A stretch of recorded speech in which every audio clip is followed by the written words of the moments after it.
Beyond good, beyond evil, beyond your wildest imagination. The legend of a lost city of gold. And the two men brave enough to find it. I am Miguel. And I am Tulio. And they call us Miguel and Tulio. 7! Your dice are loaded! I will give you the honor of a quick and painless death. But not with that. I'll bet we can make that. 2 pesetas says we can't. You're on! You lose. DreamWorks Pictures invites you Holy shit! Oh no! to join two friends on an incredible journey We'll follow that trail. What trail? to the magnificent city of gold. El Dorado. Big smile, like you mean it. They actually think we're gods. Miguel and Tulio. The mighty and powerful gods. Hello. Now, Going to need my help. What makes you think we need your help? Are you serious? they're bound for excitement, Who's the guy? You the guy. romance, and danger. I know you are not gods. You're not a god?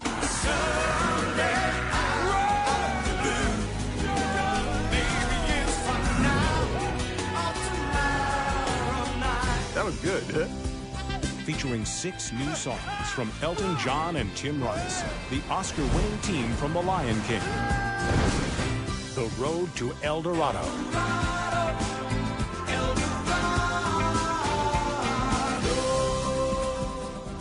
Stop that. Hello and welcome to the 53rd episode of ToonCast Beyond, brought to you by the Geekcast Radio Network and Audible.com. I am one of your hosts, TFG and Mike, and today I'm joined by Sketch 1984. Hello, sir. Hey. How are you? Oh, pretty good. How yourself? Good, good.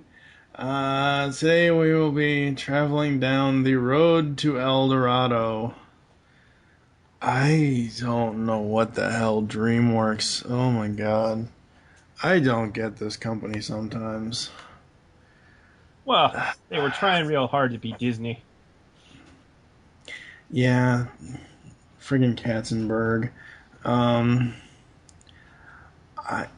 I don't mind treasure hunt stuff. I really don't. But this to me is DreamWorks' version of Mysterious Cities of Gold. It just... How many people got that reference? Well, we did do an episode way back. I think it was episode 40 of the podcast. Oh, that's right. You did cover it. I think so, yeah. Let me look. I think we did. Was it episode 40, 50? I don't remember when the hell it was. People remind me. Yeah, it was episode 40. Was 13 episodes ago we covered the Mysterious Cities of Gold. Optimus Soul and I did cover that. So, yeah, that's all this is a DreamWorks version of that. And sadly, even though I didn't care for the Mysterious Cities of Gold, I prefer that over this. I don't know, these characters, oh my god, just... They're pretty basic. They're basic, they're boring, they're... It's... Oh god. To finding them amusing when I was a kid. Yeah, see, that's the thing. It's like, this movie came out in 2000. I was 20. You were 16, Yeah. I think. Yeah, you're 4 years younger than me. Like that. Yeah, you know. So, but like by 2000, I was more into stuff like Titan AE. You know that space that space adventure stuff. You know, I wasn't into treasure hunting. I didn't actually get back into the treasure hunt type stuff. So what, you like space stuff, but you don't like treasure stuff. So what do you think of Treasure Planet? We'll find out in a future season of ToonCast Beyond. Oh, that's a Disney film for sure.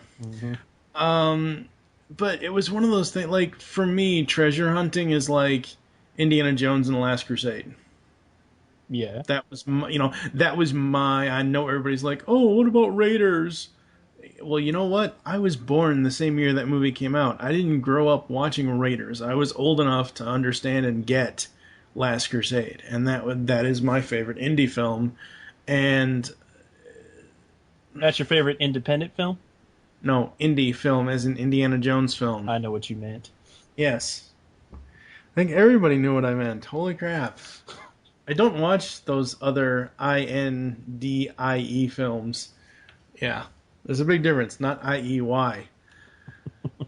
Oh, God. This is turning out to be a train wreck. Well, I can tell you are so enthusiastic about this film. You know what, honestly? The entire time we've been doing the DreamWorks thing, from episode, I think it was 30-something, when was it? We started DreamWorks with Shrek 1 and 2, episode 36. Between episode 36 and now with episode 53, I'm just burnt out on DreamWorks. We will be continuing on with the rest of the season 2 here, and we'll cover some really, really interesting films after Road to El Dorado. But I just the only not necessarily interesting film, Wolverine sold his soul to the toilet gods apparently in episode 56, but it's just one of those things where this movie is not for me. It really, really isn't. The two characters, I find them arrogant. Both of usually you have that arrogant guy and the guy that plays the role straight. Both of them are arrogant as all hell. So just to give you all the rundown, Road to El Dorado, 2000 animated adventure musical comedy film produced by DreamWorks. The soundtrack features songs by Elton John and Tim Rice, the music team from Disney's The Lion King. Yay! Katzenberg reunited them. Not to say that's a bad thing. The music in the movie is great. Just the plot itself, just... So what you're saying is the music is great, but it is wasted on this film. Yes, pretty much so. Mm-hmm. Apparently this is inspired by Rudyard Kipling's The Man Who Would Be King, because they find the hidden spoilers for anyone who hasn't seen this movie that's over 10 years old. They finally discover the hidden city of El Dorado, where they are mistaken for gods. Oh, Christ. Somebody shoot me now. That's a pretty please. common trope. I know it's a pretty common trope, but it's like, I honestly, Power through it, Mike. Power through it. I did, and I want my money back. I want my rental money back, iTunes. I want my $3.17 back, damn it. 'Cause, I would rather watch The Prince of Egypt 3 times than ever watch this ever again. And I am not a religious person whatsoever. We covered Prince of Egypt 2 episodes ago in episode 51. 3 times. It sounds like you're watching it religiously. Ha ha ha ha. Where's the Rimshot app when you really need it? Thanks, Rimshot. Exactly. See you later. It's just one of those things where I would rather watch any other... I would rather watch Chicken Run again. And I hated Chicken Run because of the stop-motion animation that it uses. I just did not care for this movie at all. What about you? What are your thoughts on Road to El Dorado? I think it's fairly middling. It's not particularly good, but I didn't find it offensively bad. Like you said, it's got good music. Yeah. The animation's pretty okay. The story is basic. It's your typical 2 friends go on an adventure. They end up having a disagreement. then they're friends again by the end. Throw in some mysticism and nonsense about people thinking they're gods, and that's the movie. They're not very redeemable characters. They're just kind of scumbags. And DreamWorks didn't even really seem to.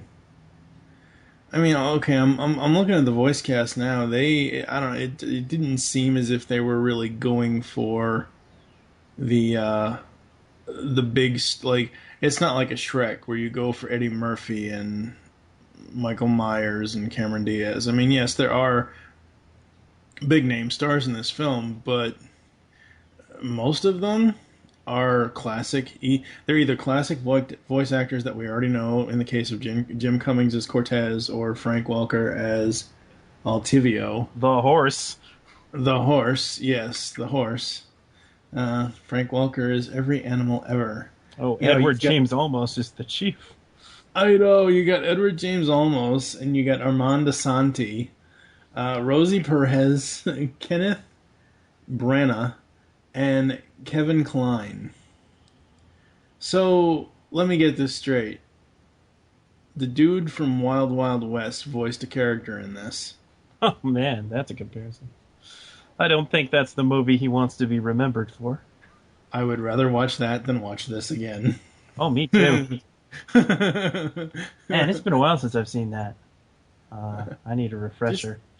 Just waiting until TNT and TV. Certain times of the year, TNT, TBS, all those Turner Broadcast Network things, they run various movies, and that's one of them over and over and over and over and over again. I think I've seen between USA, and I know USA is not TNT, it's Universal, but between USA, TNT, and TBS, I think I've seen G.I. Joe Rise of Cobra like 50 friggin' times since it's been out. The interesting thing here is that they got the friggin' songwriter, composer, to be the narrator. Elton John is the narrator. I don't... I think they put all the money into Elton John. I really think so as well. You know, that's kind of like, hey, is Will Smith going to come back for Bad Boys 3? No, we can't afford him at this point.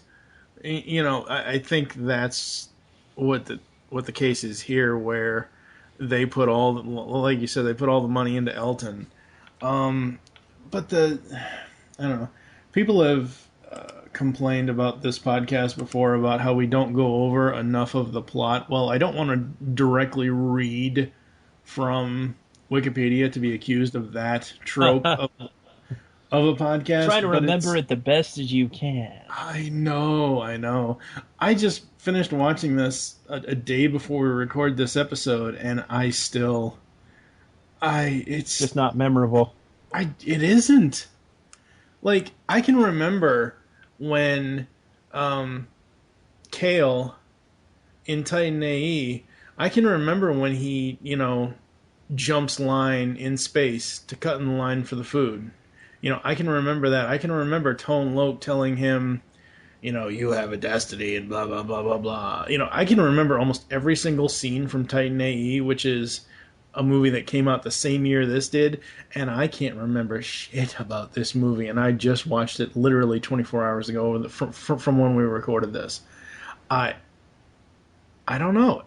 If there are people out there that like this movie, that's all well and good, and that's fine. If you do like it, comment on the website, comment on, iTunes or whatever you want to do, and let me know what I'm missing here, because this, to me, is a 21st century set back in the 16th century piss-poor version of Mysterious Cities of Gold. And as everyone knows from listening to episode 40 of the show, I didn't care for Mysterious Cities of Gold, but over this, Mysterious Cities of Gold is, well, golden over this movie. It just... And I think the other thing I don't like about this one is that it always frustrates me when you're supposed to be set in a certain time period, and yet you make a reference to something that has nothing to do with like, I get it. You need to modernize stuff, But if you're doing a period piece in the year 2000, you don't make reference to anything that we have nowadays. And I believe they did that several times in this movie where they made certain jokes about certain stuff that wasn't even around back in the 16th friggin' century. My head hurts just even. Yeah, some movies are guilty of that. Yeah, pretty much. For the production notes, the creation of The Road to El Dorado was a challenge for the studio because DreamWorks Animation had devoted most of its creative efforts to its previous animated film, The Prince of Egypt. Well, no. Oh, so that's where the budget went. Yeah, exactly. Hey, at least it went to something good. True that. The film earned just over $12 million in opening weekend, and it was at number 2 behind Aaron Brockovich. Aaron Brockovich's third weekend. Wow. In total, $76 million, just north of $76 million is what this movie made back. How much did it make to produce? It doesn't say. I'd have to look it up again. It's just one of those things Probably where... didn't make back its budget. I don't know. It's just one of those things where... do you have anything else you want to say about the plot or the characterizations or anything of it? Yeah, as much as both of the characters were scumbags, you could see that they had a little good in them, and I liked their interaction with each other because they were like brothers, and they gave each other a hard time at times, but they were thick as thieves, as the term goes. It's one of them's conflicted about rising to the challenge of being these gods to these people, and the other guy's just like, I don't know, this is a bad idea, let's not do this. And these conflicting opinions don't really differentiate them that much. So as you said, they're both very prideful, just kind of scummy guys. And they somewhat redeem themselves at the end by saving people, but it's not the most positive story. No, not at all. And just to prove my point of how bad this movie is, you asked me about the budget. Budget was $95 million, and it made back just north of 76. So it didn't even make its money back. It didn't even. It's close to 25 million under making its money back. I normally don't pay attention to critical reception. I honestly don't. But in this case, I'm pretty happy with where it sits on Rotten Tomatoes. Has a 49% rotten rating out of 101 reviews at Rotten Tomatoes, with 49 positive reviews, making this the first DreamWorks animated film to earn a rotten rating. The consensus states, predictable story, thin characters, made the movie flat. And honestly, I really felt only good for a couple of laughs. Yeah, and the laughs that they put in are jokes only people, you know what I mean? I'm going to tell you the best line in this movie. You fight like my sister. I fought your sister. That's a compliment. That's it. Now you don't need to see the movie. All right, so we are the IGN replacement crew. We've gone through its GCRN and redone our rating scale. Instead of 1 to 4, we do 0 to 5 stars. 0 is it's unrateable. 1 is terrible. There's a whole bunch of. I'll put the link in the post so people can see the ratings. But how many stars do you give this? I think I could give it a 1. Yeah, I'm probably right there with you. It's not painfully terrible to me, so I wouldn't give it a 0. Yeah, the only reason why for me that it gets a 1, maybe a 1.5, is because of the fact of the music. The music was great. That is a good point. If I factor in the music, I might have to give it a 2. Yeah, the music was great. Yeah, I'll give it 2 stars as well. Just for the music. The rest of the movie, honestly, We are haggling this rating. Yeah, I know. But it's one of those things where you can't, like, it's Elton friggin' John. I mean, no matter what, no matter how bad the product turns out as far as the film goes, he's still going to put his best foot forward as far as the music goes, and the music is pretty much the only saving grace for this film. So we are going to take a quick break, and we'll be back with the closing and all that other stuff after this.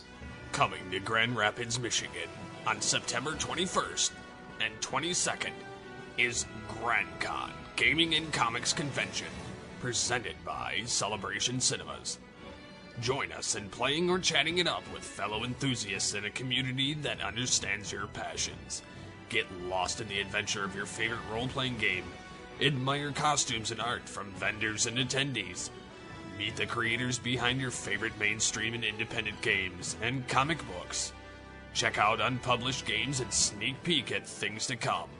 You can get all this and more at GrandCon. For more information, please visit www.grand-con.com. We are back, and we skipped a good majority of everything we normally talk about here in ToonCast Beyond, because after the rating, it's like, why even bother? Yes, the film's on DVD. We already talked about the critical reception, the soundtrack. This is probably the only thing worth buying. Yes, exactly. It has a duet between Randy Newman and Elton John. Yeah, that's damn good. Apparently, they had planned a sequel. DreamWorks really?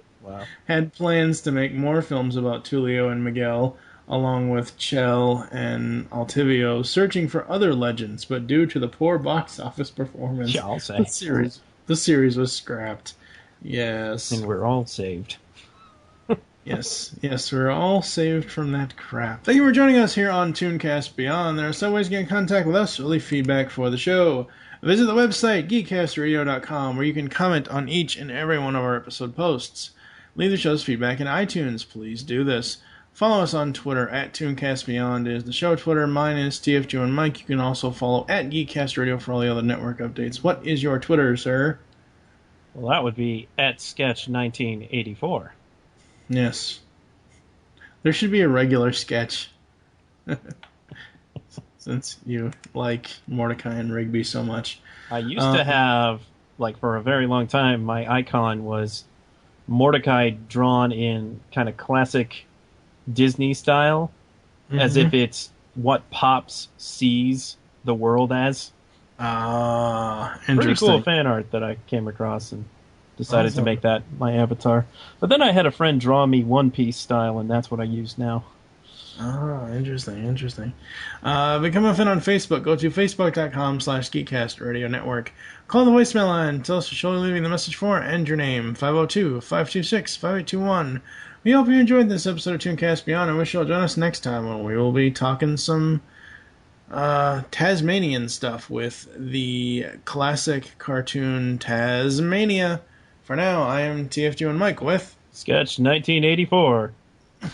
Thank you for listening, and keep those tunes a-rolling. Catch you next time, folks. Come to Tasmania. Come to Tasmania. Come to Tasmania. We need you!